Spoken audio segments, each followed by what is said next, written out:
Selamat pagi, Bapak. Pagi, jadi namanya Muhammad tadi berkata dari Sembilan. Dan ini saya akan tanya ke dia. Eh, Terima kasih atas sarannya yang kami di sini atas Indonesia mana boleh pendaftaran dan kalian tak ada kantor. Sebenarnya eh, sudah lama mengalami dan tidak. Saya SK Notaris itu tahun 2017. Sementara SK PPAT itu tahun 2018. Itu kurang lebih ya sekitar hampir 9 tahun.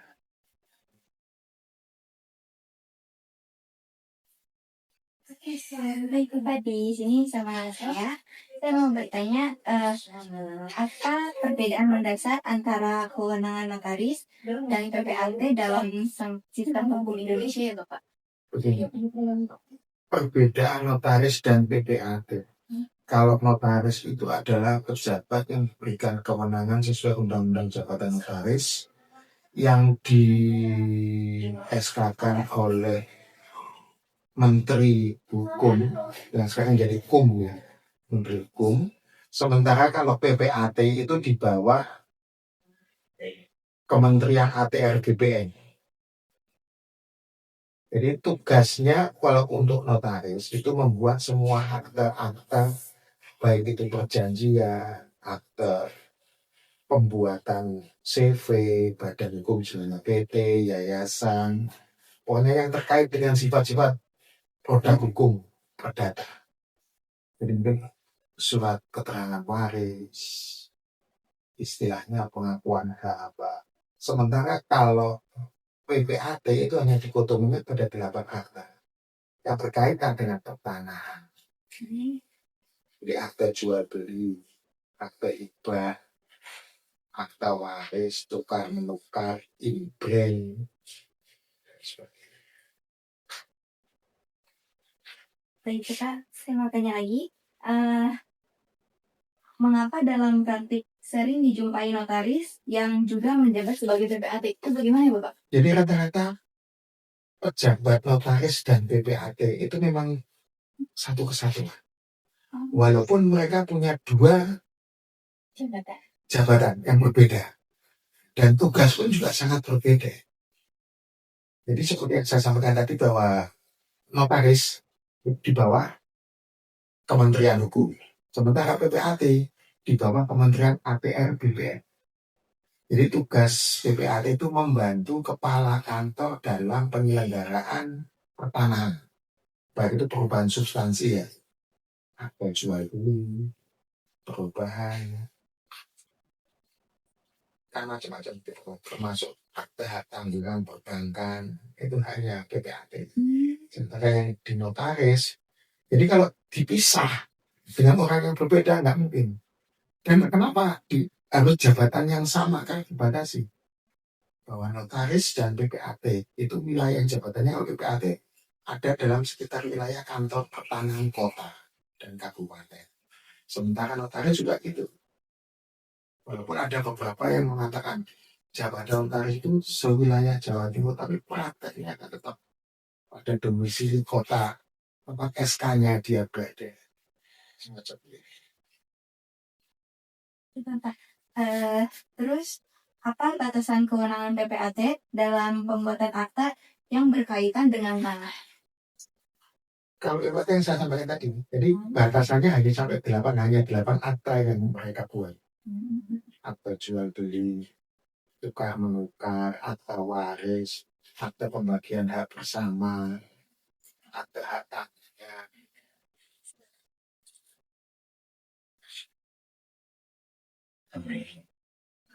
Pertanyaan ini berkaitan sama praktik pembuatan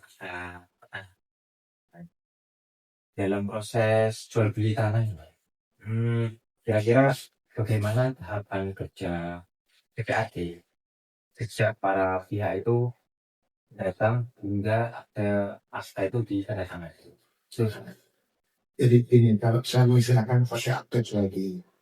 Jadi biasanya kan datang antara mungkin kadang pihak penjual, kadang pihak pembeli, kadang dua-duanya. Setelah mereka menyerahkan karena sudah terjadi kesepakatan harga, sudah mungkin DP dulu atau gimana mereka sepakat lagi dibawa ke notaris, kita berikan tanda terima, dapat sertifikat, terus nanti dari pihak penjual nanti kita butuh KTP, KK, NPWP untuk registrasinya. Sementara untuk pihak pembeli juga sama, KTP, KK, NPWP, tinggal mengistilahkannya atas di atas buat yang atas namanya itu siapa.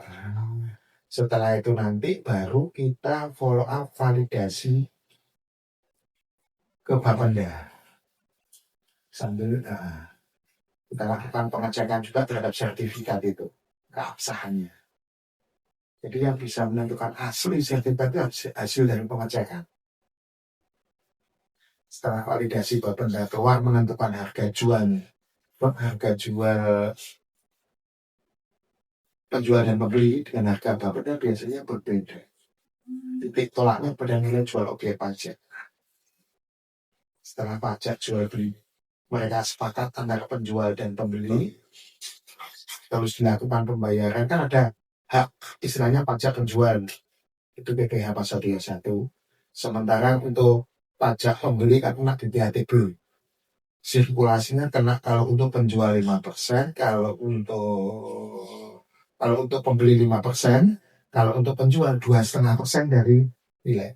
Nah biasanya kebijakan daerah itu masing-masing berbeda tergantung undang-undang perimbangan pusat dan daerah. Ada yang daerah nilai pengurangnya selama seumur hidup itu ada 100 juta. Jadi dari transaksi itu hanya 100 juta dikalikan 5%-nya. Ada yang daerah tidak menerapkan pemotongan itu. Itu berlaku seumur hidup sesuai dengan NIK-nya. Jadi kalau sudah pakai atas namanya dia dipakai dalam transaksi jual beli, dia beli tanah itu berikutnya nggak dapat potongan untuk pajak ini. Semacam itu. Jadi kalau misal itu kan ini di kota A misal tanpa ada pajak, terus pihak yang sama itu membeli di kota lain, nah kota lainnya itu menerapkan. Kalau di kota lain tergantung sistemnya, saya katakan masing-masing Bapenda di setiap kota kan ada sistem, semacam katakanlah sistem perpajakan terpadu. Yang ikannya biasanya nggak ngeling karena mereka nggak ada hubungan. Katakanlah daerah A dengan daerah B. Tapi kalau yang di PPh-nya otomatis kan ngeling karena adanya di pusat. Sementara kalau BPH-TP-nya saya kira nggak ngeling.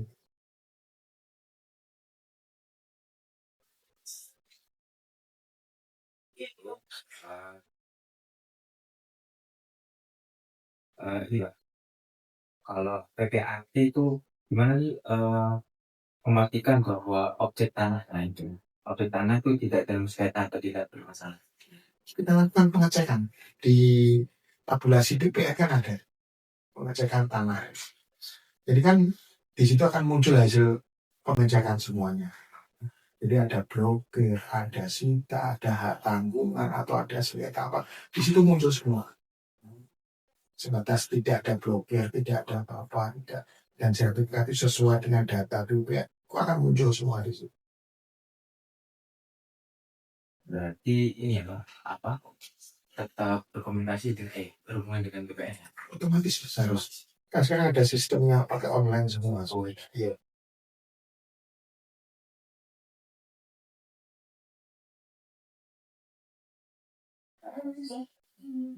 Terus kesalahan-kesalahannya itu kira-kira apa sih coba dalam berbagai pihak seperti itu? Kesalahan substansi seperti apa? Kesalahan yang paling sering dilakukan pada atau masyarakat yang terlibat gitu, dalam mengurus akta jual beli atau bahkan. Begini, kalau dikatakan kesalahan sebetulnya ya karena ketidaktahuan mereka ya. Beda lagi kalau begini. Makanya pemahaman kesalahan itu kan macam-macam. Ada orang yang memang punya niatan jelek. Paham kan? Yang makin nyata jelas mungkin sertifikatnya. Kalau dikatakan ganda itu kan yang tahu menentukan kan BPN. Kita selaku pejabat karena kita checking akan muncul bahwa itu ganda atau tidak kan mereka yang tahu. Jadi kenakalannya itu lebih pada kasus contoh rumah itu foto yang dipakai foto yang lama pengajuan BPNTB-nya. Terus di lapangan pengecekan benda ternyata rumah itu jadi bagus. Kita kan sampai value ngecek material semacam begitu terjadinya. Terus KTP itu kan katakanlah kalau beli katakanlah masa sudah beristri nggak sah suatu saat akan melepas terjadi transaksi jual beli secara otomatis kan harus ada persetujuan dari istri. Tapi karena merasa di saat itu beli ada tak perlu cari perempuan yang lain yang mirip di atas namakan yang sama dengan pakai paling tidak KTP palsu. Dan semacam itu syarat lapangan yang harus diteliti. Cuman bagi notaris harus berhati-hatinya di situ. Tidak kejelian. Walaupun kita nggak ada kewenangan ya bukti material itu pesat ini istrinya sama belum kan buktinya surat kawin perlu apa ya perimbangan surat semacam begitu. Untuk sama ini kalau pernah ada itu Paling tidak ya alhamdulillah lancar-lancar saja nggak ada. Yang penting itu lulus harus berhati-hati dan selama itu sama Allah yang baik. Setelah aktenya ditandatangani itu mekanisme penyampaian ke BPN. Jadi proses sebelum penandatangan akte itu kan berkas semuanya dilengkapi diajukan ke Bapenda. Biasanya prosesnya 2 minggu kelar hasilnya keluar di sistem online simpadamannya.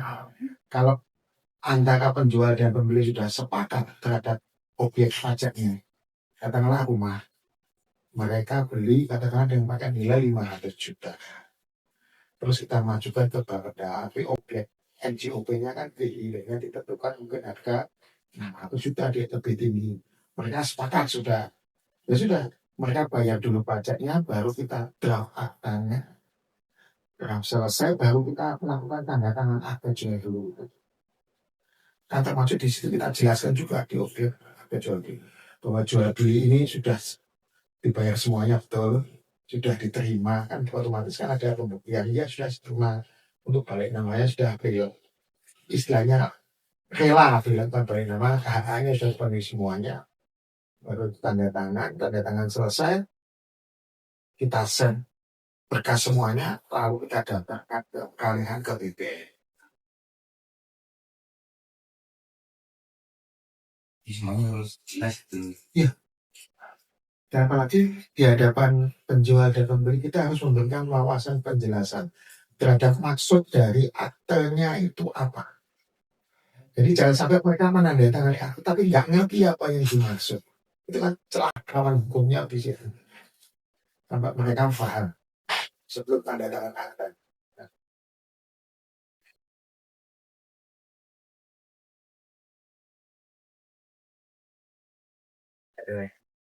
Mungkin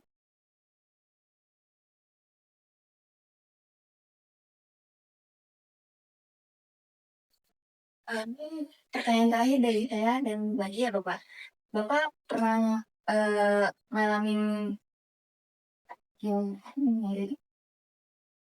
sengketa secara nyata gitu atau pernah ada gitu Ada kasusnya. kasus Sejauh mana mungkin apa ya, secara teorinya tuh dalam kasus sengketa tanah itu sejauh mana tanggung jawab BPN atas tanah yang atas akta yang Antisipasi terjadinya kasus itu kan paling tidak harus jelas.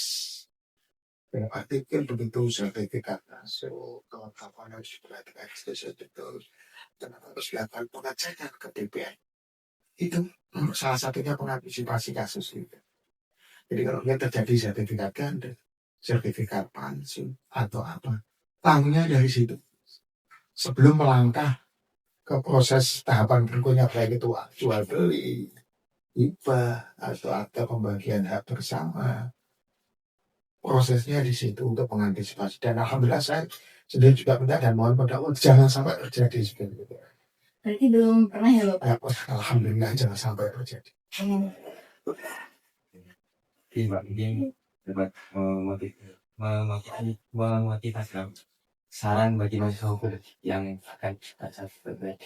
Harapan saya kepada mahasiswa hukum, jangan berhenti dalam hal membaca, apalagi update terhadap undang-undang, update terhadap peraturan menteri, update terhadap peraturan kepala badan yang kaitannya menghukum. Mahasiswa hukum ini kan saya mengistilahkannya peluang sangat terbuka, mau ke arah pidana, mau ke arah perdata, terbuka lebar. Tapi yang jelas harus banyak membaca, update terus istilahnya, tidak boleh puas terhadap sesuatu.